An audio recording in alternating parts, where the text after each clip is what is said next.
আমরা গাজীপুর সিটি কর্পোরেশনের মধ্যে আমাদের 19টি খাল আছে। তার মধ্যে আমরা ইতিপূর্বে আমাদের যে মুগর খাল সেটি আমরা খনন করেছি এবং সেটিকে আমরা আমাদের এই পানির প্রবাহ চলমান রাখার জন্য বর্তমানেও সেখানে সৌন্দর্যবর্ধনের কাজ আমরা অব্যাহত রেখেছি। পাশাপাশি আজকে আমাদের এই চিলাই খাল, এই খালটির দৈর্ঘ্য হলো 6 কিলোমিটার। এই খালটির আজকে আমরা কাজ শুরু করলাম।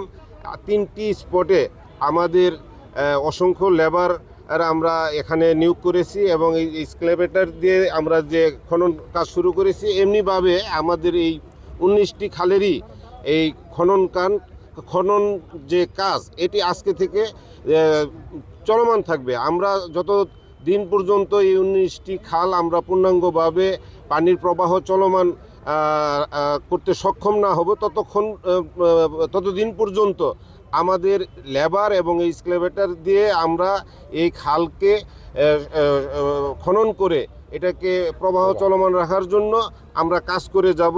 এটা আমাদের 180 দিনের একটি পরিকল্পনার মধ্যে এই যে চিলাই খাল, এটার মধ্যে সৌন্দর্যবর্ধনের জন্য ওয়াকওয়ে এবং ব্রেঞ্চ এবং কি এখানে বৃক্ষরোপণ করে এই পানিতে যাতে মানুষ গোসল করতে পারে, উজু করতে পারে, সে অবস্থায় ফিরে আনার জন্য আমরা মাননীয় প্রধানমন্ত্রী জনাব তারেক রহমানের কাছে আমরা কথা দিয়ে আসছি।